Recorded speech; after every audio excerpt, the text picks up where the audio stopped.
Okay, तो last class में हम लोगों ने कंप्लीट किया था अपना मीडिया। आज सी से स्टार्ट करेंगे।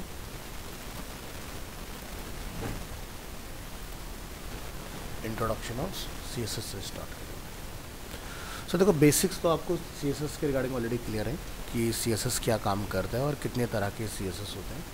बट अब आप सी एस एस की प्रॉपर्टीज़ को इन डेप्थ समझना स्टार्ट करेंगे यहाँ से। सो CSS is the language we use to style a web page। तो ये स्टाइलिंग की लैंग्वेज है और HTML की एक पब्लिशिंग लैंग्वेज है। यानी कि अगर आपने कोई भी स्ट्रक्चर बिल्ड करना है और उसके बाद में अगर उसको आप लाइव लेके आना चाहते हो तो उसके लिए क्या चाहिए हमें, HTML। लेकिन उस स्ट्रक्चर को अगर आपने एकदम अट्रैक्टिव बनाना है तो उसके लिए आपको रिक्वायरमेंट आती है CSS की। यानी कि किसी भी HTML पेज का लुक एंड फील, जो विजुअल है, जो अपीयरेंस है, वो आप CSS से अचीव करते हैं। So what is CSS? Full form is Cascading Style Sheet. CSS describe how HTML element are to be displayed on screen, paper or in other media।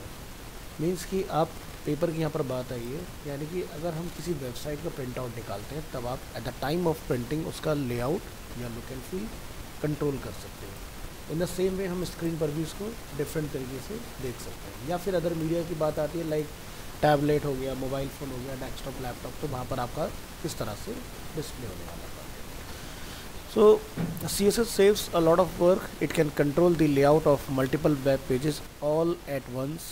इसका क्या मतलब हुआ कि यानी कि अगर हम लोग एक्सटर्नल CSS के साथ काम कर रहे हैं और क्लाइंट हमसे कुछ चेंजेस की रिक्वायरमेंट कर रहे हैं, तो हम एक फाइल को अपडेट करेंगे, जितने भी पेजेस के साथ एसोसिएटेड होंगे वो सभी में चेंजेस आपके अपडेट हो जाएंगे। External style sheets are stored in CSS files. So external style sheet जब भी आप कोई बनाएंगे तो जैसे हमें पता है अपना हर एक पेज का एक्सटेंशन होता है .html। CSS के केस में आपने .css में डिफाइन करना होता है, तो हमारी फाइल एक्सटर्नल क्रिएट होती है। बात आती है why use CSS। CSS is use to define styles for your web pages including the design, layout and variation in display for different devices and screen sizes। so example के तौर पर अभी आप यहाँ जो CSS देख रहे हैं ये क्या है, एलिमेंट सेलेक्ट करते हैं। मीन्स बॉडी एक ही होता है पूरे पेज में, H1 एक होगा, बट पैराग्राफ मल्टीपल हो सकते हैं, ठीक है। सो यहाँ पर हम लोग बॉडी को कमांड करेंगे बैकग्राउंड कलर जो है उसका लाइट ब्लू हो और हेडिंग जो है वो सेंटर लाइन होगा, कलर वाइट होगा, क्योंकि लाइट ब्लू के ऊपर वाइट कलर अच्छा दिखाई देगा आपको। प्लस यहाँ पर जो पैराग्राफ है उसका फॉन्ट भर देना होगा और यहाँ पर फॉन्ट साइज का 20 पिक्सल समथिंग होना चाहिए। तो इस अप्रोच के साथ अगर आप जाते हैं तो आप CSS में बिना कॉल किए अपने एलिमेंट को अपडेट कर सकते हैं।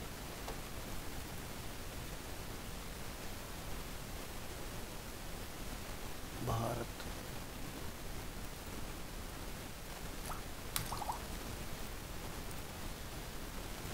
CSS solved a big problem, और वो क्या है, HTML was never intended to contain tags for formatting a web page।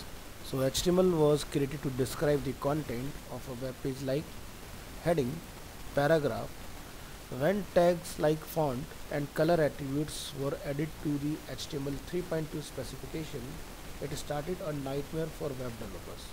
Development for large websites where fonts and color information were added to every single page become a long and expensive process। So to solve this problem, the World Wide Web Consortium, जिसको हम लोग in short बोलते हैं W3C, created CSS, and CSS removed the style formatting from the HTML page। तो आपको याद होगा हमने जब HTML में टेक्स्ट प्रॉपर्टी वाला पार्ट कवर किया था तो हमने देखा था वहाँ पर पैराग्राफ में अगर हमें किसी का कलर चेंज करना है हम लोग फॉन्ट टैग का इस्तेमाल कर रहे थे। अब मान लीजिए कि आपने कोई वेबसाइट अगर बना लिया जो कि फॉन्ट टैग इंट्रोड्यूस किया गया HTML के 3.2 वर्जन के अंदर, सो ये नाइटमेयर क्यों थे वेब डेवलपर्स के लिए कि भाई आपने बना दिया, ठीक है, अब क्लाइंट अगर ये कह दे कि भाई इसमें चेंजेस कर दो, तो आप सोचिए कि हर एक पैराग्राफ में जा जाके आपको चेंज करना पड़ेगा, जो कि काफ़ी ज़्यादा इतना एक दो बार के लिए अच्छा लगता है। जैसे तो लाइफ में अगर कोई चीज़ फर्स्ट टाइम एक्सपीरियंस करोगे बड़ा अच्छा लगेगा, जैसे फर्स्ट टाइम फ्लाइट में बैठना इन्जॉय करोगे। अब तुम रेगुलर हो, उसके बाद 5 मिनट भी अगर चेकिंग एक्स्ट्रा लगेंगे तो इरिटेट हो जाते हो, है ना। सेम वही चीज़ कि भाई आपको पहली बार करना पड़ रहा है, बहुत अच्छी बात है, लेकिन अगर आपको वही पेज 10 बार अपडेट करना पड़ा है, क्लाइंट कहता है नहीं ये अच्छा नहीं लग रहा, वापस से पहले वाला कर दो। सो ये बहुत ही लेंदी प्रोसेस है जिसमें डेवलपर बड़ा परेशान हो जाते करते थे, फ्रस्ट्रेट हो जाते थे।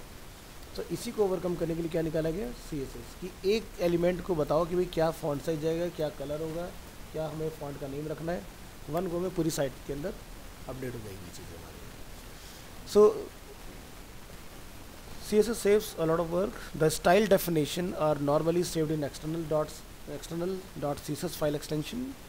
With an external style sheet, you can change the look of entire website by changing just one file. And a CSS rule consists of a selector and a declaration block. तो selector जैसे कि हम लोगों ने बिल्कुल top में देखा, body क्या है, एक सेलेक्टर है ना।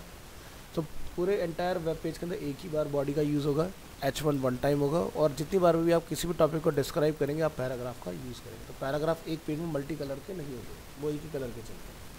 सो अगर आपको नंबर ऑफ एलिमेंट्स को वन गो में कंट्रोल करना है तो element selector, otherwise dot class का नेम, और उस क्लास को बाइंड करेंगे उस पर्टिकुलर एलिमेंट के ऊपर जहाँ पर आप चेंजेस करना चाहते हैं। सो ये है आपका इंट्रोडक्शन। बात करते हैं कुछ प्रैक्टिकल एग्जांपल्स के साथ कि भाई सिंटैक्स क्या होते हैं। सो समझेंगे सिंटैक्स CSS में।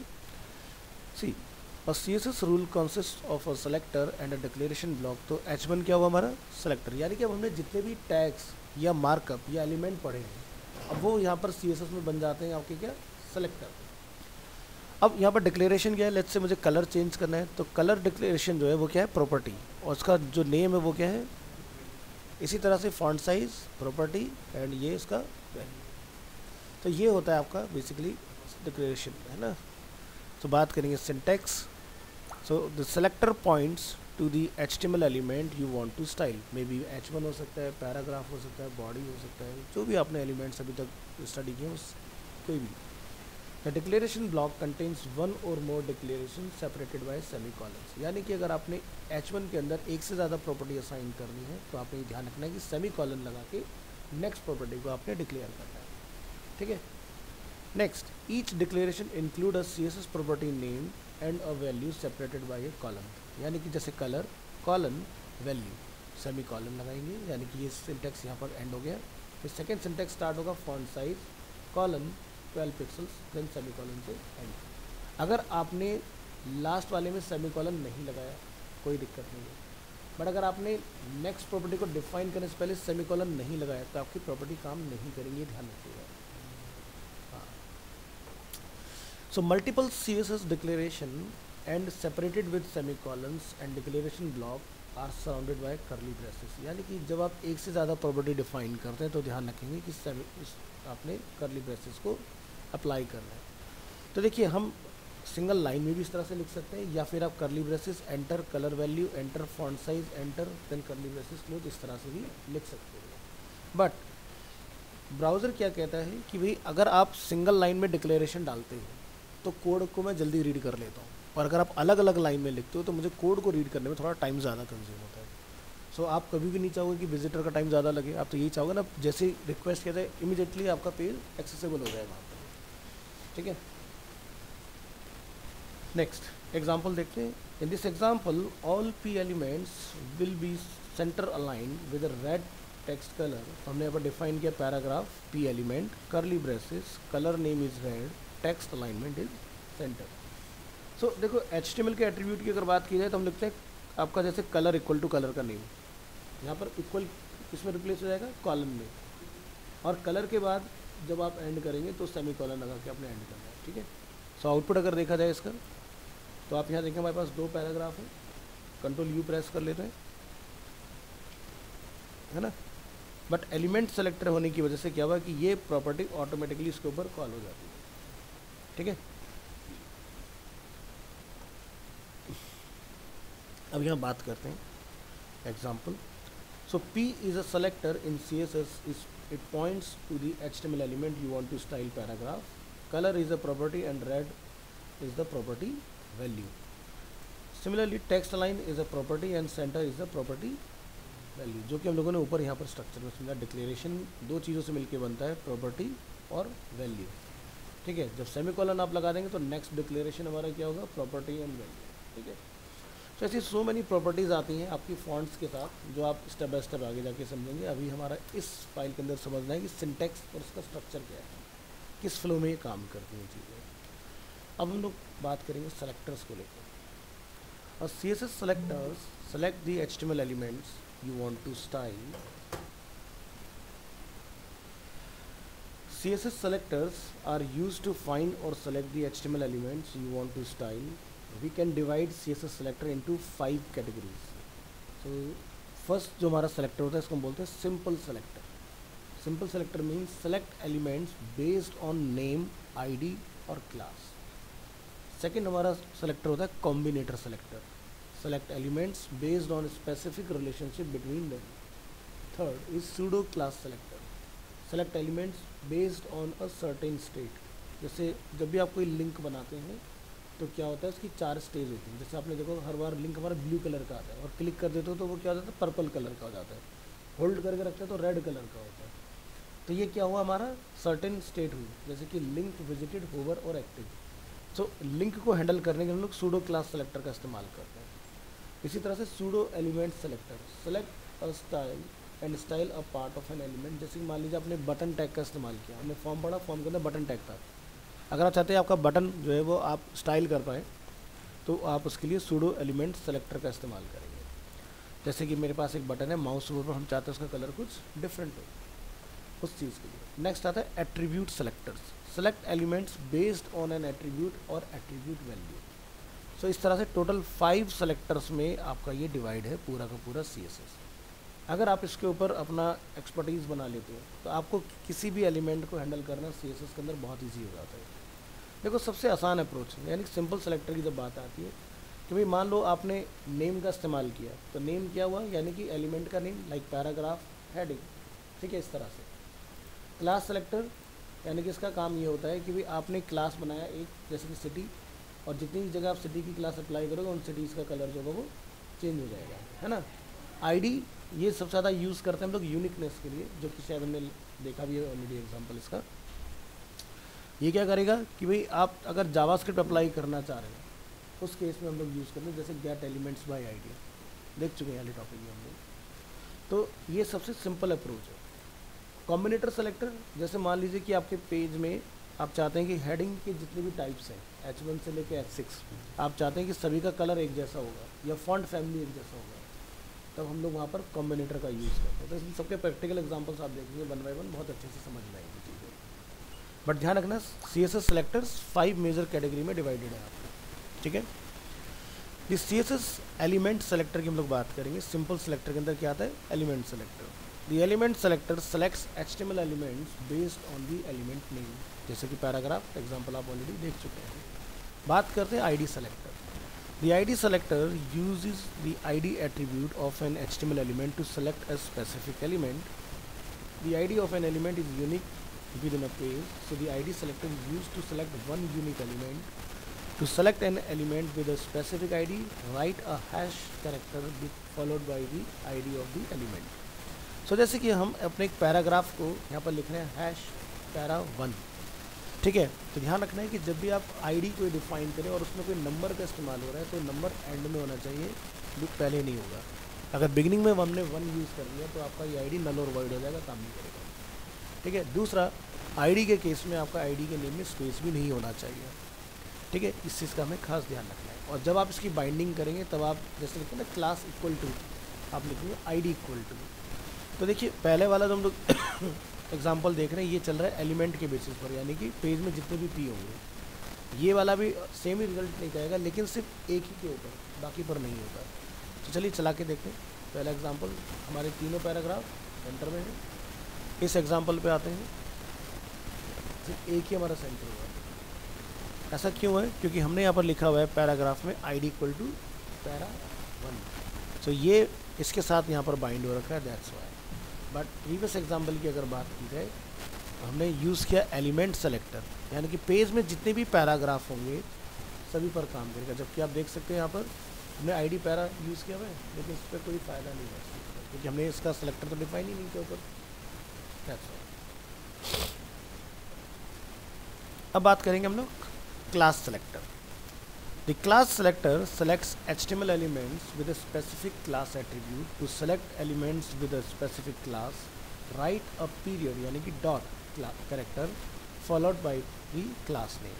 सो जैसे कि आप यहाँ देखें, हम in this example all HTML elements with class centre will be red and centre aligned. हमने लिखा डॉट सेंटर, इसकी को हम लोग बोलते हैं क्लास. एलिमेंट्स के केस में टैग का नेम आता है, ठीक है।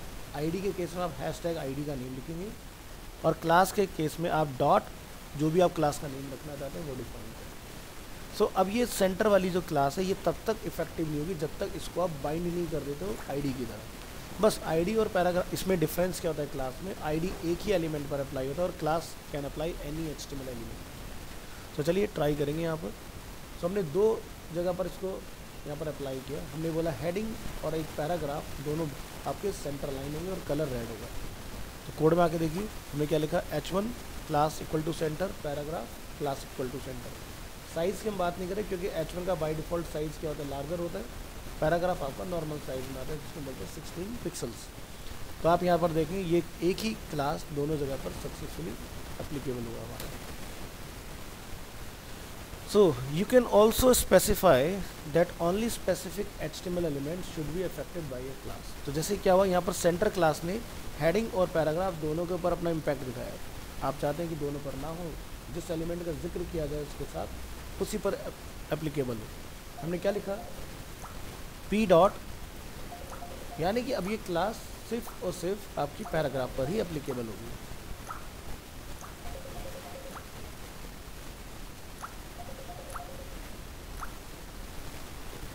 ठीक है, तो यहाँ पर आप जाके देखेंगे क्लिक हियर, देखो सेंटर मैंने दोनों जगह पर अप्लाई किया हुआ इस बार भी, है ना। बट हमने क्या लिखा था, P डॉट सेंटर, तो सिर्फ पैराग्राफ पर ही एप्लीकेबल होगा, बाकी कहीं पर एप्लीकेबल नहीं होगा। ठीक है, ये इसका काम होता है।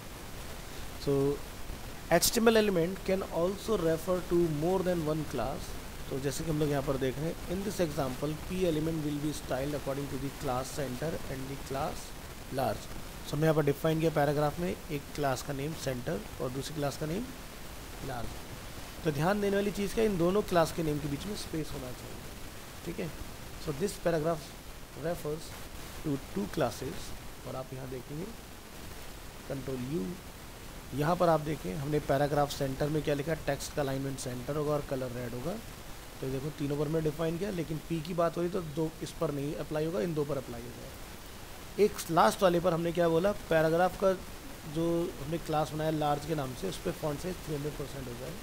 तो आप यहाँ देखेंगे सेकेंड स्टेटमेंट हमारा 300% लार्ज है इस तरह। तो एक साथ आप एक से ज़्यादा क्लासेस यूज़ कर सकते हैं, पॉसिबल है। ऐसा नहीं दो 3 4 5 जितनी क्लास आप लगाना चाहें लगा लीजिए। ठीक है काम करता है। So a class name can not start with a number.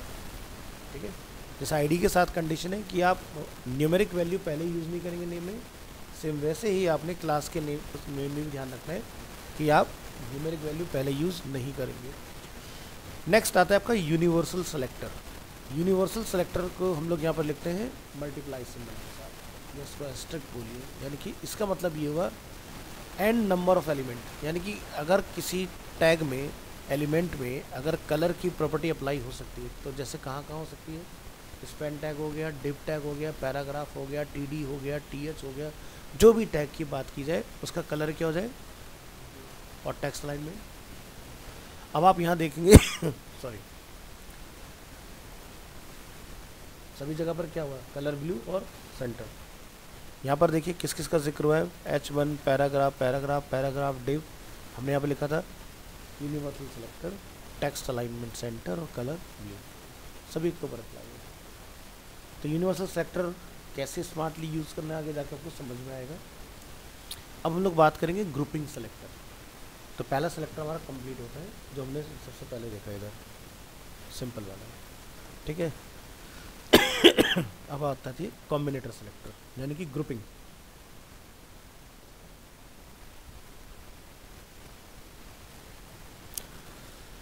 So example के तौर पर देखिए कि भाई the grouping selector selects all HTML elements with the same style definition.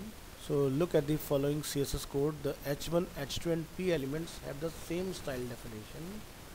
तो यानी कि हम हेडिंग को बोलें कलर रेड और टेक्स्ट अलाइनमेंट सेंटर होगा, H2 को भी हम लोग बोलते हैं कलर रेड होगा, टेक्स्ट अलाइनमेंट सेंटर होगा, और पैराग्राफ को भी हम लोग सेम ही चीज़ बोलते हैं। काम जब एक हो रहा है तो कोड की लेंथ बढ़ रही है ना, इसी को हम लोग ग्रुपिंग की हेल्प से कोड को बहुत शॉर्ट में ख़त्म कर देंगे। कैसे करना है उस पर ध्यान दीजिए। The CSS rules below will affect every HTML element on the page. So it will be better to group the selector to minimize the code. To group selectors, separate each selector with a comma. क्या लिखा हमने? H1, H2, P. क्या मतलब हुआ? जो तीन चीज़ें हम लोग बार बार डिफाइन कर रहे हैं 3 टाइम्स, वो 1 टाइम में ही आपका इफेक्टिव हो जाएगा। आपको यही सेम बात अलग अलग कहने की ज़रूरत नहीं है। अब फ़ायदा, कल को क्लाइंट कहता है कलर बदल दो, हेडिंग पैराग्राफ सबका कलर 1 गो में चेंज हो जाएगा, है ना। आगे चलेंगे।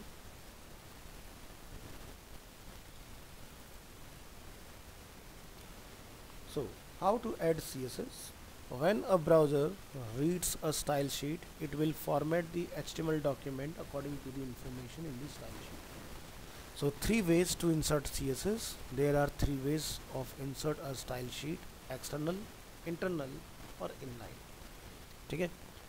अब एक्सटर्नल को हमने टॉप पर क्यों रखा है? क्योंकि अगर किसी प्रोजेक्ट की बात होती है तो एक्सटर्नल को ही सबसे ज़्यादा प्रेफर किया जाता है, और उसके बाद यूज़ होता है इंटरनल। अगर आप स्पेसिफिक पेज में चेंज करना चाहते हैं तो इंटरनल, और लाइन स्पेसिफिक अगर आप लाइन को अपडेट करना चाहते हैं। ठीक है, इस तरह से ये वर्क करता है। अब इनकी तरफ फ्लो को समझो। मान लीजिए कि आप एक्सटर्नल CSS के साथ काम कर रहे हैं और आपने किसी पेज में इंटरनल CSS का यूज़ किया है। अब एक्सटर्नल में एक क्लास है मेरे पास एग्जाम्पल के नाम से, और इंटरनल में भी एक क्लास है मेरी एग्जाम्पल के नाम से। तो इंटरनल वाली एग्जाम्पल क्लास एक्सटर्नल वाली एग्जाम्पल क्लास को ओवरराइट कर सकती है। ठीक है।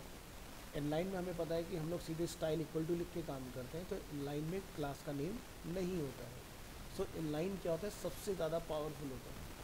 बट इसमें एक प्रॉब्लम है कि अगर कल को हमारे पास कुछ चेंजेस या अपडेशन आ जाते हैं, सो आपको हर एक लाइन पर जाके चेंज करना होता है, इसलिए इनलाइन का यूज़ ना के बराबर किया जाता है।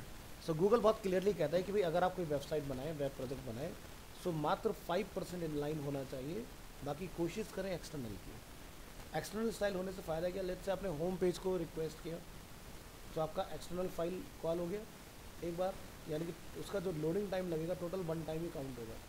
अब आप उसी वेबसाइट के सर्विस के पेज पर जाते हो, लेकिन स्टाइल वही लगा हुआ है, तो स्टाइल लोड नहीं हुआ है, यानी कि पेज जो होगा सर्विस का जल्दी खुलेगा कंपैरेटिवली होम। तो इसलिए एक बार लोडिंग की रिक्वेस्ट आपने बैकएंड से कर लिया, बार बार आपका पेज लोड नहीं है। लेकिन अगर इंटरनल रखोगे, हर बार सेम स्टाइल आपका सर्वर से रिक्वेस्ट होगा, और आपका पेज का लोडिंग टाइम क्या होता है? इंक्रीज हो जाता है। सो इसलिए हमें ध्यान रखना है कि एक्सटर्नल को सबसे ज़्यादा प्रेफर करना है हमें काम करते वक्त। तो बेस्ट प्रैक्टिस क्या होती थी कि जब शुरुआत हो प्रोजेक्ट बनाने की, तो इंटरनल से चलो। ठीक है, क्योंकि आप लोग सिंगल स्क्रीन पर अगर काम कर रहे हो तो आपको इंटरनल पर काम करना है और बाद में उसको एक्सटर्नल में कन्वर्ट कर लेना है। और अगर आपके पास 2 स्क्रीन है मेरी तरह, तो फिर आप पहले से ही एक तरफ अपना कोड रखो, एक तरफ आउटपुट रखो, अपना काम कर दो। ठीक है। तो चलिए बात करेंगे external CSS। With an external style sheet you can change the look of entire website by changing just 1 file. ठीक है। तो सीधी सी बात है, जब आप कोई वेबसाइट बनाओगे तो आप यही चाहोगे ना कि भाई मैं जो भी चेंजेस करूँ 1 गो में हो जाए। आप ऐसा तो चाहोगे नहीं, कभी कभी 10 बार में मुझे एक चीज़ को अपडेट करके आना हो। तो एक्सटर्नल को ध्यान रखिए, इसी पर हमने सबसे ज़्यादा फोकस करना है। Each HTML page must include a reference to the external style sheet file inside the link element inside the head section. अब हमें ये तो पता चल चुका है अभी तक HTML की जर्नी में कि इंटरनल स्टाइल शीट कहाँ लिखते हैं हम लोग? हेड में। अगर एक्सटर्नल की भी बात होगी तो वो हेड में ही कॉल होगा, बॉडी में कॉल नहीं होगा।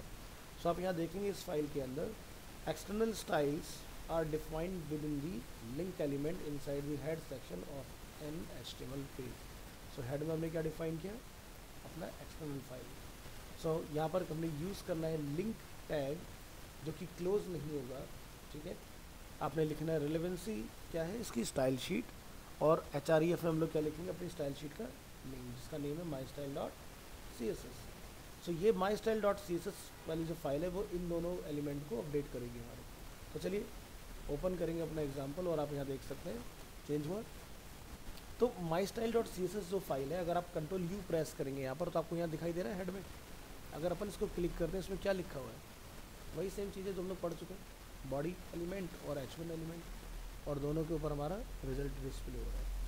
सो ये अप्रोच सबसे ज़्यादा यूज़ होती है। अब इसमें कितना मर्जी स्टाइल लिख लो, चॉइस आपकी है कि आपके प्रोजेक्ट में कितनी रिक्वायरमेंट है। अब An external style sheet can be written in any text editor and must be saved with a .css extension. आप VS कोड में भी लिख सकते हो, नोटपैड में भी लिख सकते हो, नोटपैड प्लस प्लस में भी लिख सकते हो, सबलाइम एडिटर में भी लिख सकते हो. ऐसे न जाने कितने एडिटर्स हैं जहाँ पर आप काम कर सकते हो जाके. The external .css file should not contain any HTML tag. Means जब हम लोग इंटरनल की कोडिंग करते हैं तो हम लोग स्टार्ट करते हैं स्टाइल टैग और style tag close, but external के केस में स्टाइल टैग का यूज़ आपने नहीं करना है. Next, here is how the my style dot C S S file looks. यानी कि हमारी अगर ये फाइल है तो उसमें बस इतना ही हमें लिखना है. कहने का मतलब कि कोई भी स्टाइल टैग आपने यूज़ नहीं करना है और आपका काम हो जाएगा. क्या ध्यान रखना है, do not add a space between the property value जैसे कि 20 एंड द यूनिट पिक्सल्स. यहाँ पर आप 20 स्पेस px नहीं लिखें, 20 पिक्सल्स विदाउट स्पेस लिखना है. तो इनकरेक्ट मेथड क्या है और करेक्ट मेथड क्या है, अवेलेबल है नीचे. तो इसका आपने खास ध्यान रखना है, तो आपका जो फॉन्ट साइज होगा वो सक्सेसफुली इफेक्टिव होगा. बात करते हैं इंटरनल स्टाइल की. An internal style sheet may be used if one single HTML page has a unique style. The internal style is defined inside the style element inside the head section. Internal style are defined within the style element inside the head section of an HTML page. तो आप देखेंगे internal के लिए style start और close, बाकी सारी property हमारी as it is हैं. आप जब इसको रन करेंगे तो आप इसका आउटपुट देख सकते हैं. ठीक है, इसी तरह से आपका आता है inline. An inline style may be used to apply a unique style for a single element. To use inline style, add the style attribute to the relevant element. The style attribute can contain any CSS property. So inline style are defined within the style attribute of the relevant element. तो देखिए यहाँ पर था style element है ना, और यहाँ पर क्या है स्टाइल एट्रीब्यूट. ठीक है, आप सेम चीज़ अचीव कर रहे हैं जो हम लोग ऊपर कर रहे थे.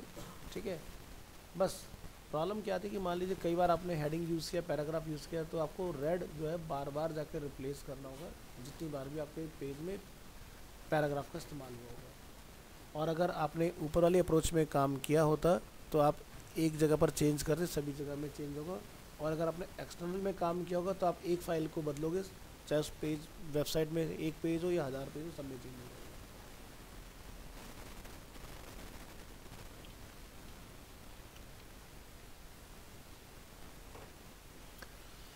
An inline style loses many of the advantage of a style sheet by mixing content with presentation. So use this method separately. ठीक है, ये रिकमेंडेड नहीं है कि इनलाइन को आप यूज़ करें. बात करते हैं multiple style sheets. If some properties have been defined for the same selector element in different style sheets, the value from the last read style sheet will be used. Assume that an external style sheet has the following style for the h1 element. यानी कि मेरे पास एक file है जिसके अंदर h1 का colour क्या है, नेवी है. And then assume that an internal style sheet also has the following style for the h1 element. Colour क्या है उसका, ऑरेंज. तो ध्यान रखिए एक्सटर्नल के नीचे अगर मैंने इंटरनल का इस्तेमाल किया है तो इंटरनल एक्सटर्नल को ओवरराइड करेगा. और अगर आपने इंटरनल को एक्सटर्नल के ऊपर डिफाइन किया है तो इंटरनल को ओवरराइड एक्सटर्नल करेगा उस केस में. दिस इज अ कैस्केडिंग, यानी किस ऑर्डर में आप चीज़ों को अरेंज कर रहे हैं. सो एग्जांपल आप यहाँ देखेंगे, if the internal style sheet is defined after the link to the external style sheet, the h1 elements will be orange. तो चलिए ट्राई करेंगे. यहाँ पर एग्जाम्पल क्या कलर आता है, ऑरेंज कलर. अब यहाँ पर अगर हम लोग कंट्रोल यू प्रेस करते हैं तो आप ध्यान से देखें, ये एक्सटर्नल इसके पहले डिफाइन है. सो कोडिंग का एक सीधा सा फंडा है कि आपका बाद में क्या लिखा है वो चलता है, जो पहले लिखा है वो रिमूव हो जाता है. ठीक है, सो माई स्टाइल के अंदर हमने कलर को यहाँ पर डिफाइन किया था नेवी h1 के, बट हमने इंटरनल में उसको ऑरेंज किया, तो ऑरेंज कलर ने नेवी कलर को ओवरराइड किया. ठीक है, और इसी तरह से अगर हम लोग यहाँ जाके लिख देंगे स्टाइल इक्वल टू h1 का कलर हमें कुछ और रखना है तो वो इन दोनों को ओवरराइड करेगा. ठीक है, next, however if the internal style is defined before the link to the external style sheet, the h1 element will be navy. तो अब की बार हम लोग क्या कर रहे हैं, एक्सटर्नल को बाद में रख रहे हैं इंटरनल के. अब आप क्या देखते हैं, आपका आउटपुट जो होगा वो नेवी कलर से आएगा, ना कि ऑरेंज कलर से। तो ये क्यों बताया जा रहा है आपको, ताकि जब आप कॉल करें तो आपको ये कन्फ्यूज़न ना हो जाए कि भाई हमारा कलर चेंज हमने किया लेकिन हुआ नहीं, क्यों नहीं हुआ, मे बी आपका ऑर्डर गलत है। ठीक है, तो ऑर्डर करेक्ट होना चाहिए तभी ये इफेक्टिव होता है। तो जो हम लोग बोलते हैं ना कैस्केडिंग स्टाइल शीट, मतलब है क्या, ज़रा इसको समझिए, cascading order. So what style will be used when there is more than one style specified for an HTML element? So all the style in a page will cascade into a new virtual style sheet by the following rules, where number 1 has the highest priority. So 1 क्या है, inline style inside an HTML element, तो 1 की priority क्या होगी, सबसे ज़्यादा होगी, जो कि बिल्कुल close to element होगी, है ना।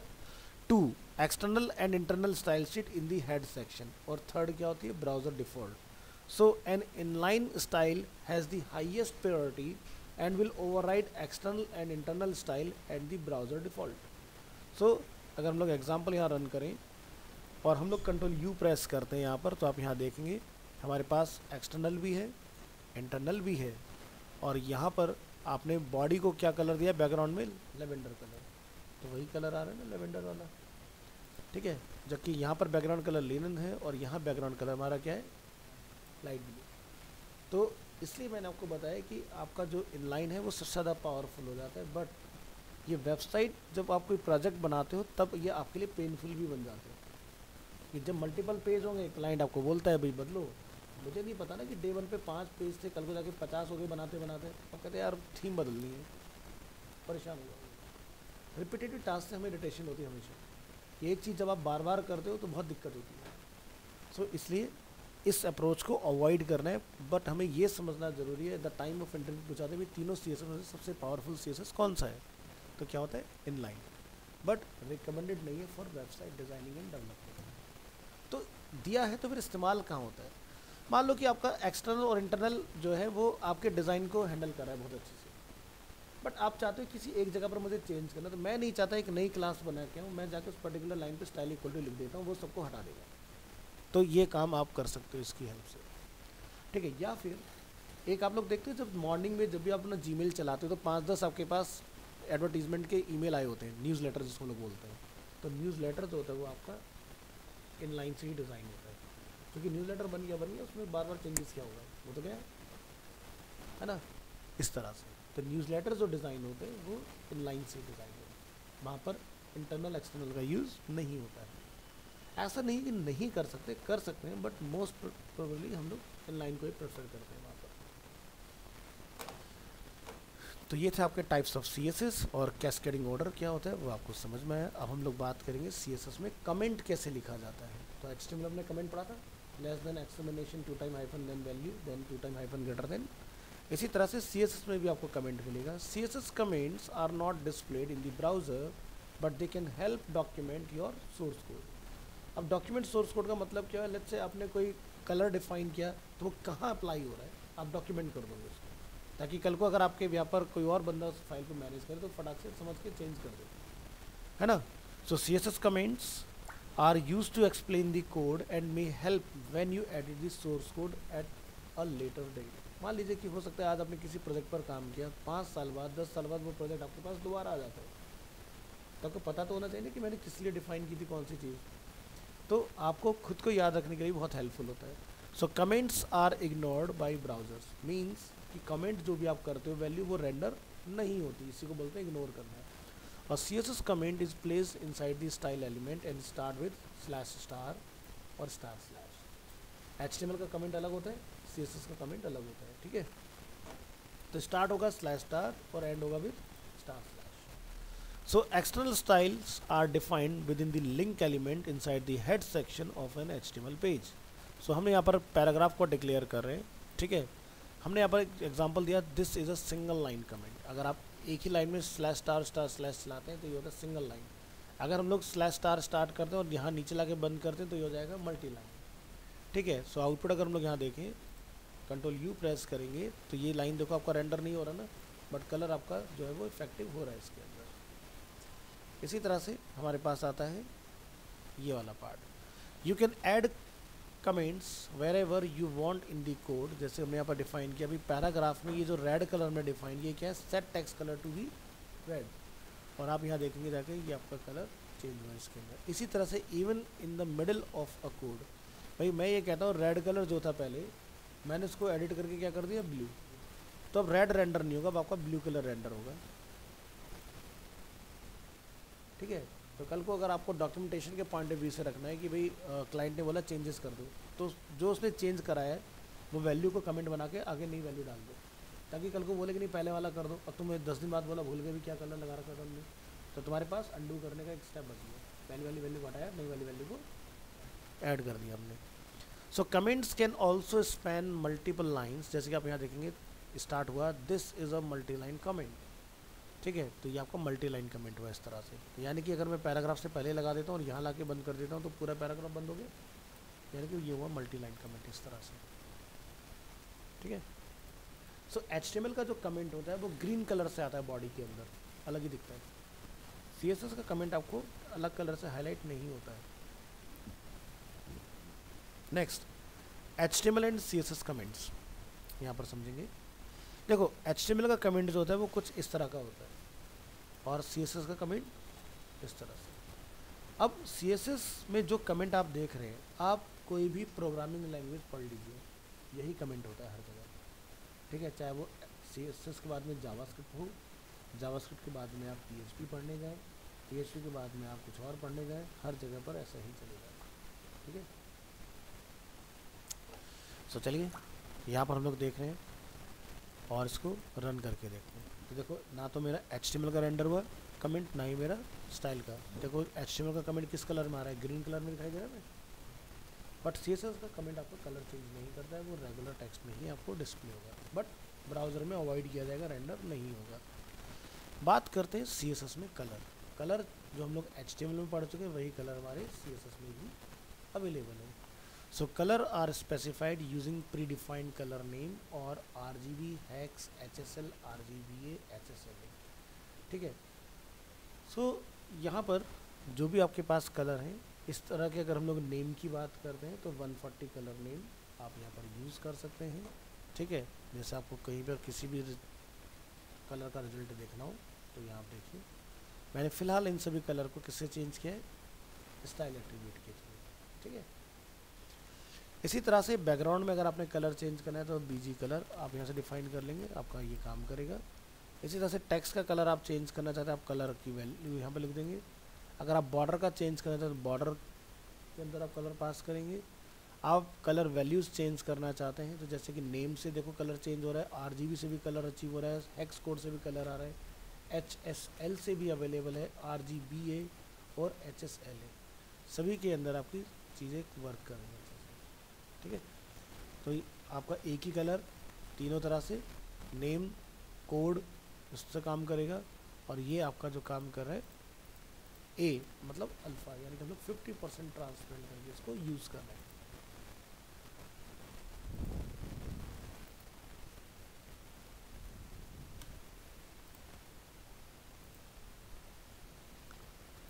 बात करते हैं background image. So CSS background image, the background image property specifies an image to use as the background of an element. So set the background image for the page. So क्या लिखेंगे, जैसे हम चाहते हैं एंटायर बॉडी में image call हो जाए, तो HTML में हमारे पास होता था बैकग्राउंड एट्रीब्यूट, बॉडी के अंदर लिखते थे बैकग्राउंड इक्वल टू, यहाँ पर आप क्या लिखेंगे बॉडी एलिमेंट, और यहाँ पर आप लिखेंगे बैकग्राउंड इमेज, बताएंगे आप यहाँ पर URL और अपनी इमेज का नेम, और जैसे हम लोग ओपन एग्जाम्पल करेंगे देखो हमारा इमेज यहाँ पर कॉल हो रहा है। तो आपको रिपीटेशन पता चल रहा होगा, जॉइंट दिख रहे होंगे इसके अंदर, जो कि हमें ये पता है कि बाय डिफ़ॉल्ट अगर इमेज हमारा स्क्रीन साइज से या बॉडी साइज से छोटा होगा तो वो रिपीट करके उसको फिलअप करने का ट्राई करेगा, है ना। तो इसके भी हमारे पास प्रॉपर्टीज़ होती हैं कि रिपीट करना है या नहीं करना है। So when using a background image use an image that does not disturb the text, क्योंकि ऐसा ना हो कि बैकग्राउंड में आपने इमेज तो रख लिया लेकिन फोरग्राउंड का जो टेक्स्ट है वो आप रीड ही नहीं कर पा रहे, तो ऐसा नहीं होना चाहिए। आपने मेरा मॉनिटर हिला दिया शायद। So the background image can also be set for specific element like a paragraph, तो हम लोग पैराग्राफ वगैरह में भी कॉल कर सकते हैं, क्योंकि एलिमेंट कहीं भी चल सकता है, उससे कोई प्रॉब्लम नहीं है। ठीक है,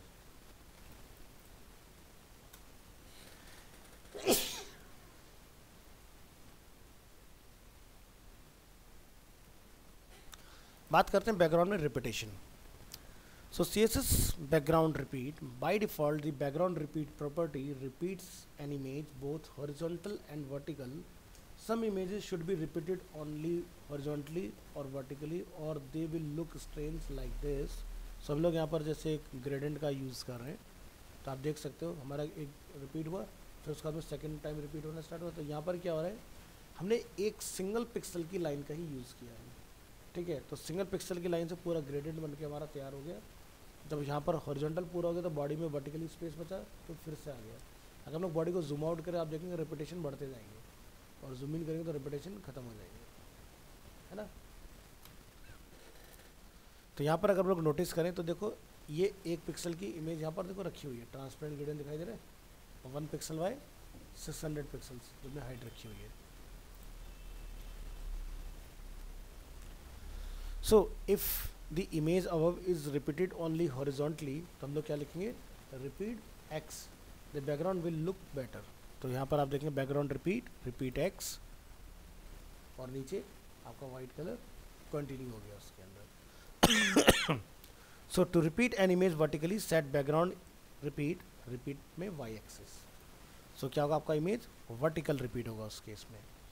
CSS बैकग्राउंड रिपीट में हम लोग देखेंगे यहाँ पर नो रिपीट. आप चाहते हैं कि आपका बैकग्राउंड में जो भी इमेज है वो एक बार कॉल होने के बाद रिपीट ना हो किसी भी एक्सिस में, तो आप क्या लिखेंगे, नो रिपीट. बाय डिफ़ॉल्ट होता है आपका रिपीट. सो आप यहाँ देखेंगे हमारा जो बैकग्राउंड में हमने पेपर का इमेज रखा हुआ है वो वन टाइम रिपीट हुआ, कॉल हुआ, उसके बाद रिपीटेशन कोई भी आपको नहीं दिखाई देगा. So in the example verb the background image is place in the same place as text. We want to change the position of the image so that it does not disturb the text too much. तो हम लोग यहाँ पर use करें एक नई property CSS में, background position. हमने क्या लिखा, राइट में चली जाए और टॉप में. तो आप बैकग्राउंड इमेज की पोजीशन को भी बदल सकते हो, देखो राइट और टॉप. तो इस तरह से आपके पास अलग अलग प्रॉपर्टी हैं. तो हमने कहाँ से स्टार्ट किया, बैकग्राउंड इमेज से. बैकग्राउंड इमेज में रिपीटेशन बाय डिफ़ॉल्ट होता है रिपीट. हम यहाँ पर देख रहे हैं एक्स एक्सिस, वाई एक्सिस, उसके बाद में बैकग्राउंड के अंदर आता है पोजीशन जिसमें बाय डिफ़ॉल्ट आपका होता है लेफ़्ट और टॉप. उसको आप सेंटर लिख दोगे तो पेज के सेंटर में आ जाएगा. अगर आप राइट लिख देंगे राइट होगा, राइट बॉटम लिख देंगे तो पेज के बॉटम में आ जाएगा. इस तरह से आप अपनी पोजीशन को चेंज कर सकते हो अलग अलग जगह पर. नेक्स्ट आता है attachment. CSS background attachment property, ये भी बैकग्राउंड पर ही एप्लीकेबल होता है. Specify whether the background image should scroll or be fixed. Will not scroll with the rest of the page. फ़र्ज़ कीजिए कि आपकी बॉडी के अंदर एक इमेज कॉल है और आपके पेज में बहुत सारे कंटेंट कॉल हो रखा है जिसमें स्क्रॉलिंग क्रिएट हो रखी है. आप चाहते हैं कि भाई आपका इमेज स्क्रॉल ना हो. बाय डिफ़ॉल्ट स्क्रॉल होता है, आप चाहते हैं ना हो, तो हमने क्या लिखा है यहाँ पर, फिक्स. अब क्या होगा, जब आप इसको रन करेंगे, पेज को स्क्रॉल कीजिए, इमेज अपनी जगह से नहीं लेगा. ठीक है, और अगर ये हमने नहीं लिखा होता तो बाय डिफ़ॉल्ट इमेज इस टोटल कंटेंट की हाइट के मिडिल में होता है. जब आप स्क्रॉल करते तभी नीचे से निकल के आता है. मैं आपको चेक करके दिखा देता हूँ. क्या करेंगे, इंस्पेक्ट, और हम यहाँ पर जाके डिफाइन कर लेते हैं बॉडी. बॉडी के अंदर आपका यहाँ पर है स्टाइल, इंस्पेक्ट कर लीजिए और बॉडी एलिमेंट चूज़ कर लीजिए. ठीक है, बैकग्राउंड अटैचमेंट हमने यहाँ पर चेंज कर दिया. अब आप क्या देखते हो, स्क्रॉल हो रहा है इमेज, लेकिन अगर हम लोग फिक्स कर देते हैं तो इमेज अपनी जगह पर लॉक, अब ये स्क्रॉल नहीं होगा इस तरह से. Next, specify that the background image should scroll with the rest of the page. तो आपको क्या लिखना पड़ेगा, स्क्रॉल. मतलब ये मैंने आपको दूसरी प्रॉपर्टी बता दी यहाँ पर, लेकिन लिखने की ज़रूरत होती नहीं, बाय डिफ़ॉल्ट स्क्रॉल ही होता है. नेक्स्ट प्रॉपर्टी पर आते हैं, बैकग्राउंड शॉर्ट हैंड. तो जैसे आप यहाँ देख सकते हैं कि भाई हमने बैकग्राउंड में image, background repeat, background position, background attachment, इतनी सारी चीज़ों को अलग अलग लाइन में लिखा है. तो यानी कि हमारे टोटल बॉडी के अगर देखा जाए एलिमेंट में 4-6 लाइन की हाइट होगी कोड. आप चाहते हो कि ये 3 लाइन में कोड खत्म हो जाए, तो आप इस तरह से इसको डिफाइन करेंगे सिंगल स्टेटमेंट में. तो यहाँ पर हम लोग लिख रहे हैं background image, background repeat, background position, background attachment. तो आपको ये डैश हटा देना है, तो क्या रह जाएगा सिर्फ। अब आप वन डिक्लेरेशन में सारे काम कर सकते हो। तो चलो देखेंगे। To shorten the code it is also possible to specify all the background properties in one single property, this is called a short hand property.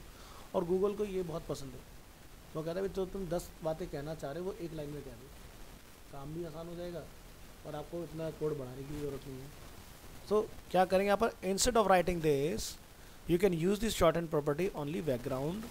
So use this short hand property to set the background properties in one declaration में लिखा background colour होगा ये, background image होगा ये, repeat नहीं होगा, right में और टॉप में आएगी। सो हमें क्या दिखाई देता है, एक साथ सारी चीज़ें काम कर रही हैं और एक ही लाइन में। अब यहाँ पर पॉइंट आता है कि किसको आगे पीछे हम लोग कर सकते हैं, क्या कलर को हम लोग पहले रखें या इमेज को हम लोग पहले रखें। ठीक है, सो इसको आप समझिए। अभी तो क्या है, आपकी इमेज स्क्रीन से यानी कि बॉडी साइज से छोटी है, तो आपका कलर और इमेज दोनों चीज़ आपको दिखाई दे रही है। बट हो सकता है आपकी इमेज हो फुल एचडी, तब कलर आप नहीं देख पाओगे क्योंकि इमेज कलर को ओवरलैप करेगा। मतलब देख सकते हो ना, जो इमेज है हमारा वो ऑरेंज कलर को ओवरलैप कर रहा है ना। तो इसलिए ध्यान रखना है कि आपका अगर इमेज छोटा है तभी कलर आएगा, अदरवाइज नहीं आएगा कलर, वो इमेज कलर को ढक देता है। ठीक है, और इसका आप ऑर्डर नहीं बदल सकते कि ये ऊपर या नीचे हो जाए। ठीक है, तो ये पार्ट अपने को ध्यान रखना है। दूसरा, यहाँ पर आपने ध्यान रखना है कि जो ये रिपीट राइट टॉप जो भी हमने यहाँ लिखा हुआ है, नो रिपीट मतलब कि रिपीटेशन नहीं होगा इमेज का, राइट मतलब राइट डायरेक्शन में होगा, और टॉप मतलब टॉप से अलाइन होगा इमेज। तो आप इसके बीच में कलर कहीं भी नहीं डाल सकते, या तो इसके बिल्कुल बाद में डालोगे या इनसे पहले डालोगे। ठीक है, अगर इसके बाद में डालोगे तो कॉमा लगाना है, और इससे पहले डालोगे तो कॉमा लगाने की ज़रूरत नहीं है। ठीक है, सो हम किन किन चीज़ों को मिक्स कर सकते हैं एक साथ। तो जैसे कि आपने देखा, when using the short hand property the order of the property value, पहले क्या होगा, कलर, फिर इमेज, फिर रिपीट, फिर अटैचमेंट, फिर पोजीशन। ये सीक्वेंस है डालने का। ठीक है, so it does not matter if one of the property value is missing as long as the other ones are in this order. Not that we do not use the background attachment property in the example above, so as it does not have a value. So हमने यहाँ पर attachment fix या scroll का कहीं use नहीं किया ना, कोई बात नहीं। ये कहता है पोजीशन से पहले डालोगे अगर डालना है तो, यानी कि इससे पहले, यानी कि बीच में। ठीक है, तब आपका अटैचमेंट वर्क करेगा। तो इस हायरार्की एक सीक्वेंस है, किस ऑर्डर में चीज़ों को लगाना है आपको, इसको डिफाइन करते हुए।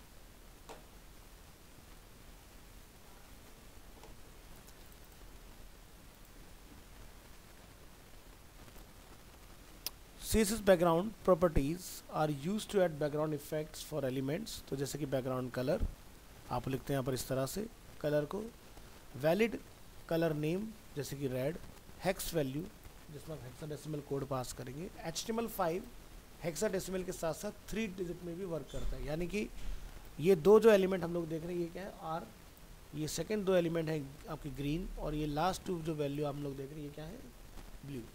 तो आप तीनों का एक एक भी अगर इनिशियल लिख दोगे तो भी काम करेगा। और इसी तरह से RGB मोड में अगर हम लोग डिफाइन करें तो हम लोग लिखेंगे RGB मेन ब्रैकेट के अंदर आपने जाके डिफाइन कर लेना है। रेड की वैल्यू कितनी होगी 255, बाकी दोनों वैल्यू 0, तो आपका रेड कलर अचीव हो जाएगा। तो इस तरह से भी हम लोग कलर को यूज़ कर सकते हैं। तो अगर हम लोग बात करें इस तरह से, तो वेब सेफ कलर 216 होते हैं, नेम के साथ चलें तो 140 होते हैं, अगर ऐसे चलते हैं तो 16.7 मिलियंस कलर को हम लोग यहाँ पर यूज़ कर सकते हैं। So other element you can set the background color for any HTML element like H1 paragraph div। तो हम लोग यहाँ देख सकते हैं तीनों का कलर हमने green, light blue, yellow define किया है, तीनों के अंदर अलग अलग कलर हमारा वर्क कर रहा है इसमें। इसी तरह से कलर की आप ऑपेसिटी को भी कंट्रोल कर सकते हो, लेकिन इसमें एक ड्रॉबैक क्या आता है ज़रा उसको समझते हैं हम लोग। The opacity property specifies the opacity and transparency of an element, so it can take a value from 0 to 1। 0 represent करता है 100% ट्रांसपेरेंट और 1 करता है 100% ओपैक को।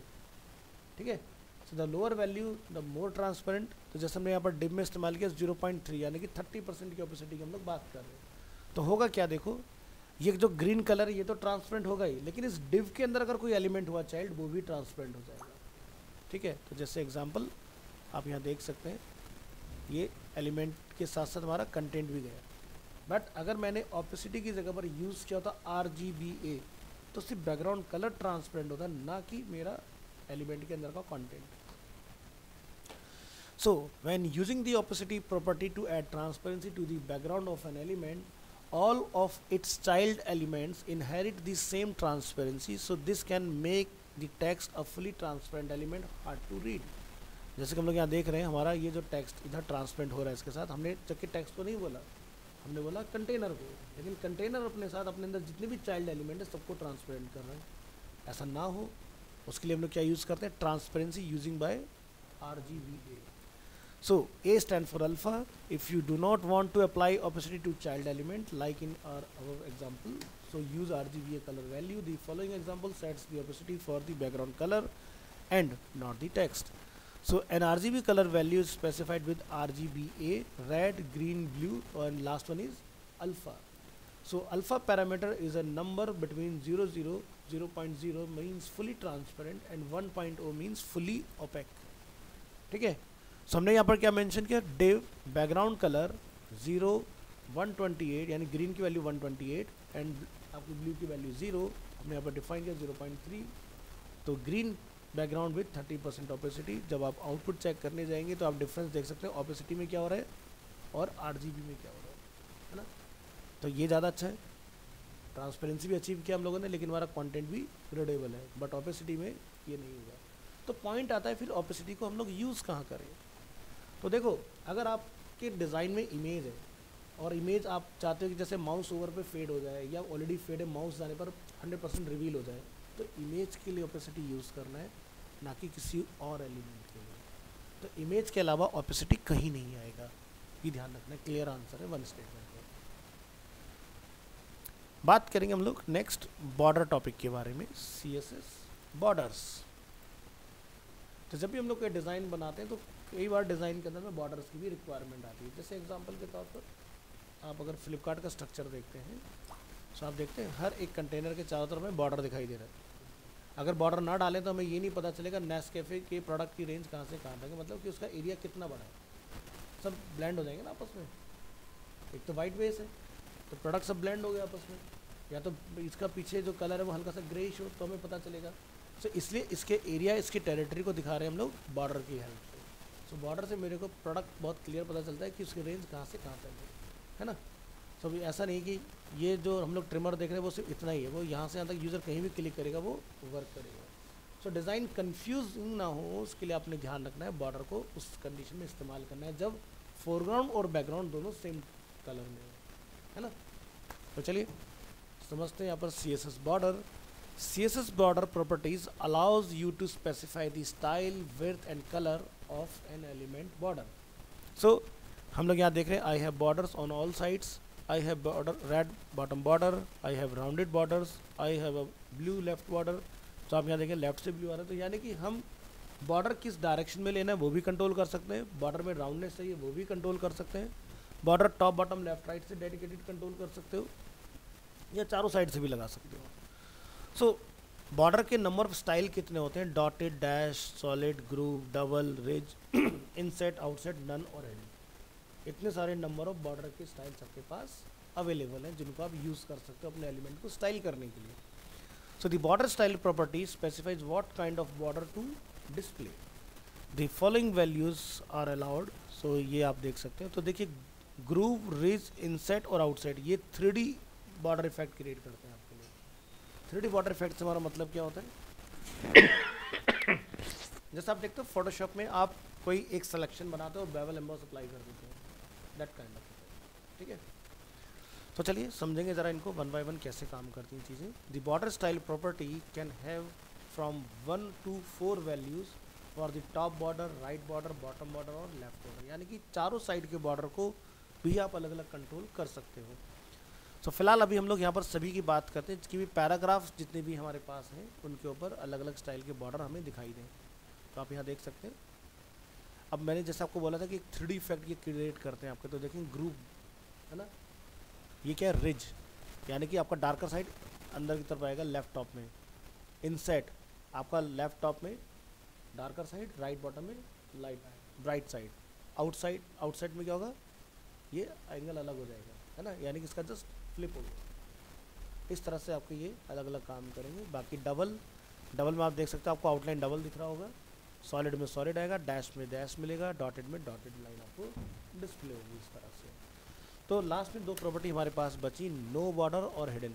ये क्या काम करता है, तो नो बॉर्डर कई बार कुछ एलिमेंट्स ऐसे हैं जो बाय डिफ़ॉल्ट बॉर्डर के साथ ही आते हैं, जैसे कि एचआर टाइप, है ना, आपको एचआर का डिफ़ॉल्ट स्टाइल डाल के अपना खुद का लगाना हो तब आपको ज़रूरत पड़ेगी। या जैसे हमने फॉर्म एलिमेंट पढ़ा, तो फॉर्म में बाय डिफ़ॉल्ट टेक्स्ट फील्ड जब भी आता है उसके साथ बॉर्डर पहले से आती है, तो उसको अगर आपको कंट्रोल करना हो उस केस में। लास्ट एग्जांपल है हमारे पास कि भाई हम एक ही एलिमेंट के ऊपर चारों एंगल में अलग अलग बॉर्डर देख रहे हैं, जैसे टॉप से आपका क्या है डॉटेड, राइट से डैश, बॉटम से सॉलिड, लेफ्ट से डबल। तो ये कैसे अचीव किया हम लोगों ने, हमने लिखा p dot mix class border style dotted dash solid and तो टॉप राइट बॉटम लेफ्ट। ठीक है, आगे बढ़ेंगे। सो none of the border CSS border properties will have any effect unless the border style property is set। तो border के अंदर आप देखिए वन बाय वन टॉपिक, जैसे कि पहला आता है बॉर्डर की थिकनेस, यानी कि इसको बोलते हैं width. So border width property specifies the width of the 4 borders. तो जैसे कि P1 हमने 1 के ऊपर एक बॉर्डर डिफाइन किया सॉलिड, जिसमें हमने थिकनेस क्या रखा है 5। सेकेंड में हमने क्या लिखा, एक कीवर्ड यहाँ पर आपको मिलता है वैल्यू के अलावा मीडियम, फिर में क्या लिखा 2 पिक्सल्स, फिर में क्या लिखा थिक। तो यहाँ पर आप थिन भी चला सकते हो, थिन, मीडियम, थिक, या फिर आप अपने पिक्सल्स में नंबर पास कर सकते हैं और आपका जो ये वर्क करेगा बढ़िया से। तो देखो अलग अलग बॉर्डर आ रहे हैं आपके 5 पिक्सल इस तरह से, यहाँ पर आप देख सकते हो अलग अलग स्टाइल हमारे पास अवेलेबल है। तो यहाँ पर हम देखेंगे हमने डिफाइन किया सॉलिड, मीडियम, इसमें यहाँ पर सॉलिड के साथ 5 है, यहाँ पर सॉलिड के साथ मीडियम है, यहाँ पर थिन है, यहाँ थिक है, यहाँ 15 पिक्सल है, यहाँ पर थिक स्टाइल हम लोग देखते हैं। तो अलग अलग आपके पास ये आपका thin style. Next, specific side की अगर आप विड्थ चेंज करना चाहते हैं तो आप क्या लिखेंगे, बॉर्डर विड्थ हमने क्या लिखा 5 पिक्सल 20 पिक्सल। तो 5 pixel top bottom, 20 pixel left right, यानी कि 5 पिक्सल टॉप एंड बॉटम पे काम करेगा, 20 पिक्सल साइड्स पर काम करेगा। इसी तरह से हम यहाँ पे लिखे 20 पिक्सल्स एंड 5 पिक्सल्स, यानी कि टॉप बॉटम 20 होगा और साइड से 5 पिक्सल होगा। अब की बार हम क्या कहते हैं, चारों साइड से हमें रैंडम रखना है। हमने बोला टॉप से 25, राइट से 10, 4 आपका बॉटम से 35 आपका लेफ्ट से। जरा चला के देखो सभी के अंदर आपको रिजल्ट उसी हिसाब से दिखाई देगा। ठीक है, तो चेंज कर सकते हैं अपनी रिक्वायरमेंट के हिसाब से बॉर्डर के साइड्स को भी। बात आती कलर चेंज करने की। So CSS border colour property specifies is use to set the colour of the 4 borders. तो हम लोग नेम, हेक्स, RGB, HSL या ट्रांसपेरेंट कुछ भी चला सकते हैं। So if border colour is not set it inherit the colour of the element, यानी कि पेरेंट का अपने आप से कलर ले लेगा। So demonstration of the different border colours हमने यहाँ पर डिफाइन किया, बॉर्डर स्टाइल सॉलिड होगा, मीडियम होगा और कलर क्या होगा रेड, यहाँ ग्रीन, यहाँ ब्लू। और आप जब इसको रन करेंगे तो आप यहाँ देख सकते हैं तीनों बॉर्डर के पास एक अलग अलग कलर हमारे पास अवेलेबल है। इसी तरह से स्पेसिफिक साइड का अगर आप कलर चेंज करना चाहते हैं तो हमने लिखा रेड, ग्रीन, ब्लू, येलो। तो रेड होगा टॉप, ग्रीन होगा राइट, ब्लू होगा बॉटम, येलो होगा लेफ्ट। सो ये देखिए आपके चारों साइड से अलग अलग कलर अवेलेबल है। वैसे ऐसी अतरंगी की रिक्वायरमेंट बहुत रेयर होगी, बट हो सकता है आ जाए, तो आपके पास कंट्रोल है इस चीज़ का भी। ठीक है, फिर क्या आता है हेक्स वैल्यू। हम हेक्स से भी कलर को चेंज कर सकते हैं। देखिए हमारा बिल्कुल परफेक्ट वर्क कर रहा है। RGB से जाना चाहते हैं, RGB भी आपका वर्क करेगा। ठीक है, HSL के साथ जाना चाहते हैं, HSL भी आपका सेम ही वर्क करेगा। ठीक है, तो देखो सबसे ज़्यादा जो यूज़ होने वाले चीज़ें आपकी वो हेक्स कोड या फिर नेम। ठीक है, रेयर ही हमें RGB का यूज़ करना पड़ता है, अदरवाइज़ आपका काम इन्हीं से ही चल जाएगा। फिर हम लोग बात करते हैं बॉर्डर में साइड्स की। तो जैसे कि अगर मान लो आपको स्पेसिफिक किसी साइड को अलग से कंट्रोल करना है तो आप लिखेंगे बॉर्डर टॉप स्टाइल। तो टॉप कंट्रोल होगा, राइट लिखेंगे राइट, बॉटम के लिए बॉटम, लेफ्ट के लिए लेफ्ट। तो फ्लो ध्यान रखना, पहले बताएंगे बॉर्डर, फिर बताएंगे डायरेक्शन, फिर बताएंगे स्टाइल।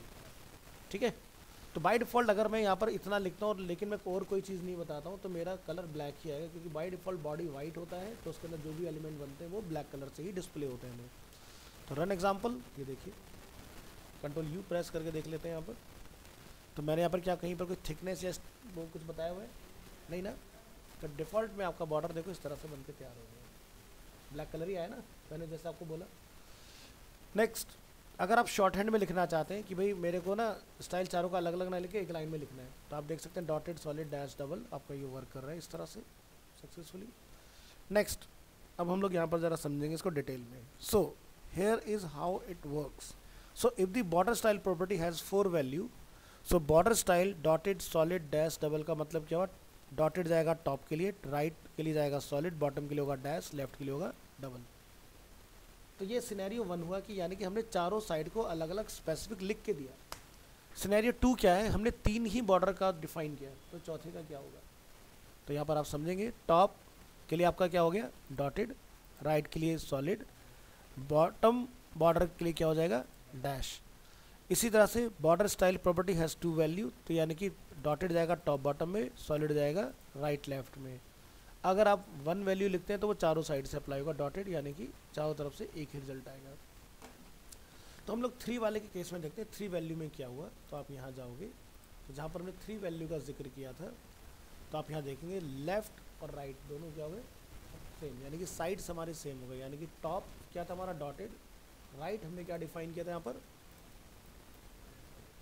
तो यानी कि अगर उसको चौथा पेयर नहीं मिला तो उसने क्या करा, उसी चीज़ को लेफ़्ट और राइट यानी कि साइड्स पे अप्लाई कर दिया। ठीक है, तो ये काम इस तरह से करती हैं चीज़ें। नेक्स्ट आगे देखते हैं बॉर्डर का शॉर्ट हैंड। सो बॉर्डर में भी शॉर्ट हैंड अवेलेबल है, यानी कि अगर आप इस तरह से लिखते हैं तो ये शॉर्ट हैंड प्रॉपर्टी होती है 5 पिक्सल, यानी कि चारों साइड से 5 पिक्सल, डबल मतलब चारों साइड से डबल, रेड मतलब चारों साइड से हमें रेड कलर का हमें यूज़ करना है। सो like you saw in the previous example, there are many properties to consider when dealing with borders. To shorten the code, it is also to specify all the individual border properties in one property. The border properties is a shorthand property for the following individual border properties. तो आप border width, border style, border color को एक ही statement में ख़त्म कर सकते हैं। ठीक है, तो आउटपुट चेक कर सकते हैं। हमने क्या कमांड किया था, डबल, कोड में जाके देखिए 5 पिक्सल डबल और रेड, और देखिए काम कर रहा है आपका। So you can also specify all the individual border properties for just one side. जैसे हमने लिखा बॉर्डर लेफ्ट, सिर्फ लेफ्ट में ही आपकी ये तीनों चीज़ें वन गो में वर्क कर जाएंगी। इसी तरह से बॉटम के लिए करना चाह रहे हैं, बॉर्डर बॉटम लिख दीजिए, काम करेगा आपका। ये देखिए लेफ्ट, और ये देखिए हम लोग बॉटम। बात करते हैं बॉर्डर के अंदर राउंडेड बॉर्डर की। तो राउंडेड बॉर्डर अगर आपको अचीव करना है तो हम लोग क्या यूज़ करते हैं, बॉर्डर रेडियस, जिसको आप अदर सॉफ्टवेयर में जानते हो कॉर्नर रेडियस के नाम से, है ना। So border radius property is use to add rounded border to an element. हमने लिखा पैराग्राफ जिसके कॉर्नर क्या होंगे 5 पिक्सल्स राउंड होंगे। सो क्या दिखाई देता है, राउंड हुआ। अब हमने अलग अलग साइज़ यहाँ पर डिफाइन किया। जैसे हमने बोला फर्स्ट जो हमारा नॉर्मल है वो ऐसा दिखाई देगा, यानी कि इसमें आपको कोई भी राउंडनेस नहीं मिलेगा। फिर हमने क्या डिफाइन किया, इसके अंदर आपका पैडिंग 5 पिक्सल, थोड़ा गैप बढ़ा के हमने डाला इसके अंदर राउंड 1, राउंड 2, राउंड 3, और सभी के अंदर रेडियस हम लोग बढ़ाते जा रहे हैं। ठीक है, तो 5, 5, 8, 12। ठीक है, तो फर्स्ट वाले में पैडिंग नहीं है तो बिल्कुल एकदम क्लोज आ रहा है, सेकंड वाले में पैडिंग है, थर्ड वाले में आपका रेडियस और ज़्यादा है, फोर्थ वाले में और भी ज़्यादा हमने डिफाइन किया है ना। सो 5, 5, 8, 12, तो देख रहे हैं आपका जो ये पिल की तरह बेसिकली कन्वर्ट होते जा रहे हैं, है ना। तो राउंडनेस की बात अगर की जाए UI UX के पॉइंट ऑफ व्यू से तो बहुत ज़्यादा नहीं होना चाहिए। अगर हम लोग इतना राउंडनेस डालें तो गलत है। राउंडनेस इतना जो होता है ये मोर देन इनफ है। बहुत ज़्यादा राउंडनेस अच्छा नहीं है, या तो हो तो फिर कंप्लीट राउंड हो, या फिर मिनिमलिस्टिक होना चाहिए। सो यहाँ पर लोग देखेंगे लेफ़्ट बॉर्डर पर अगर आपको कंट्रोल करना हो या इस पर कंट्रोल करना है, इस तरह से अपना जाके अप्लाई करो। नेक्स्ट हम लोग बात करेंगे CSS के अंदर मार्जिन्स। मार्जिन जैसे हमें पता है कि भाई आपको लेफ्ट राइट टॉप बॉटम में कितना गैप रखना है। So CSS margins are use to create space around elements outside of any defined border. ठीक है, तो यानी कि मार्जिन जो होता है वो बॉर्डर के बाद में एक्टिव होता है, और मार्जिन के बाद आता है बॉर्डर, बॉर्डर के बाद आता है आपका पैडिंग, पैडिंग के बाद आपका आता है कंटेंट। ठीक है, किसी भी एलिमेंट के अंदर बॉक्स मॉडल जो होता है वो CSS के अंदर इसी तरह से वर्क करता है। So the CSS margin properties are use to create space around element. outside of any defined border. ठीक है. So with CSS you have full control over the margins. There are properties for setting the margin for each side of an element, top, right, bottom and left. Margin की भी short hand property आती है. Only margin लिखेंगे तो चारों side से एक जैसा ही वर्क करेगा, बट आप इंडिविजुअली भी कंट्रोल कर सकते हैं. So margin individually sides. So CSS has properties for specifying the margin for each side of an element. आपको लिखना होगा margin dash top dash right dash bottom dash left. So all the margin properties can have the following values. जैसे कि bye आप यहाँ पर देखेंगे auto का काम क्या होता है, the browser calculates the margin. मतलब इसको ऐसा समझो कि मेरे पास ये फ़ोन है, ठीक है, अगर मैं मार्जिन नहीं यूज़ करूँगा तो ये बाय डिफ़ॉल्ट लेफ़्ट और टॉप में आएगा स्क्रीन की. बट आपने लिख दिया मार्जिन वैल्यू ऑटो, तो राइट में इसके विड्थ का जितना भी गैप बचा होगा वो उसको इक्वली दोनों पार्ट में डिवाइड करेगा और डिवाइस को मेरे स्क्रीन के मिडिल में ले आएगा. ये काम करता है आपका मार्जिन. बात करते हैं length. Specifies a margin in pixel, point, centimetre and etcetera. किसी भी यूनिट में हो सकता है. थर्ड आता है percentage. Specifies a margin in percentage of the width of the containing element. और लास्ट होता है इनहेरिट, यानी कि जो पेरेंट के पास स्पेस है उसी को वो चाइल्ड पर इम्प्लीमेंट कर देगा. So specifies that the margin should be inherited from the parent element. Tip जो आपको यहाँ पर देखनी है वो है क्या, नेगेटिव वैल्यू आर अलाउड. यानी कि आप मार्जिन को पॉजिटिव के साथ साथ नेगेटिव में भी यूज़ कर सकते हो, बट पैडिंग जो होती है वो नेगेटिव नहीं चलती है. पैडिंग ऑलवेज 0 प्लस पे जाएगी. मार्जिन आप 0 बिलो भी जा सकते हैं, -1 -2, और पॉजिटिव साइड में ही यूज़ कर सकते हो. सो चलिए एक डिव के साथ एग्जांपल देखेंगे. अब एक डिव को ऑफर कर रहे हैं margin top, right, bottom, left से अलग अलग. ठीक है, सो रन करेंगे एग्जांपल. सो आप यहाँ देख सकते हैं लेफ्ट का मार्जिन अलग है, टॉप का अलग है, राइट का अलग है, बॉटम का अलग है. अब ये ऐसे तो पता चलेगा नहीं, बट खालीपन से पता चल रहा है यहाँ पर. तो बॉटम आपको फिल नहीं हो रहा, लेकिन राइट क्लिक करके अगर आप इंस्पेक्ट करोगे तो आप पकड़ पाओगे कि भाई कितना कितना मार्जिन लगा हुआ है. दिखाई दे रहा है लेफ्ट का कम है, टॉप बॉटम, और राइट का ज़्यादा है ना. यही होता है आपका मार्जिन. पैडिंग जो होगा वो आपको डिफरेंट कलर से दिखाई देता है. तो चलिए मार्जिन के अंदर एक प्रॉपर्टी आती है collapse. So sometimes two margin collapse into a single margin. So top and bottom margins of elements are sometimes collapsed into a single margin that is equal to the largest of the two margins. So this does not happen on left and right margins, only top and bottom margins. So example ऐसा समझो कि भाई आपके पास कोई container है like banner, उसके नीचे आपने एक और एलिमेंट बनाया और आपने उसको बोला मार्जिन टॉप से अप्लाई हो जाए, लेकिन वो क्या होगा, टॉप से वर्क नहीं करेगा. ठीक है. सो उस केस में ये बहुत बड़ा दिक्कत आपके लिए क्रिएट करता है. जैसे हम लोग यहाँ पर अगर जाएं तो आप यहाँ देखोगे हमने लिखा in this example the H1 element has a bottom margin of 50 pixel and the H2 element has a top margin of 20 pixel. So the vertical margin between H1 and H2 should have been 70, जो कि 50 हमने top से दिया हुआ है, top वाले element ने bottom से, और 20 हमने बॉटम वाले में दिया टॉप से. So however due to margin collapse the actual margin ends up being 50 pixel, यानी कि इस वाले का मार्जिन काउंट ही नहीं हो रहा है. जरा इंस्पेक्ट करके देखते हैं, समझ में आएंगी चीज़ें. Right click here, click on inspect और यहाँ जाइए. तो पहले वाले का आप देख रहे हैं H1 का मार्जिन H2 तक टच कर रहा है, बट जब H2 की बात करते हैं तो H2 का मार्जिन देख रहे हो H1 के नीचे जा रहा है. So this is called margin collapse. ठीक है. तो यहाँ ध्यान रखना है कि अगर आप नीचे वाले एलिमेंट पे मार्जिन डालने जा रहे हैं तो मेक श्योर करें कि पेरेंट के पास ना हो. अगर आपको 2 पर डालना है तो आप टॉप वाले को दे दो या फिर नीचे वाले को दे दो, दोनों को टोटल करके. दोनों पर अलग अलग मत डालो कि मेरे को 70 का चाहिए तो 50 में इसको दूंगा, 20 में इसको दूंगा, तो काम नहीं करेगा. समझ गए. या तो नीचे वाले को दे दो 70 या ऊपर वाले को दे दो 70 बॉटम से, तभी आपका वर्क करेगा. अदरवाइज दोनों आपस में मर्ज हो जाएंगे. ठीक है. ये प्रॉब्लम सबसे ज़्यादा आती है जब हम लोग टेम्पलेट डिज़ाइन करते हैं. बात करते हैं पैडिंग. नहीं, पैडिंग की नेक्स्ट क्लास में बात करेंगे. आज हमने मार्जिन तक का पार्ट देखा है अपना.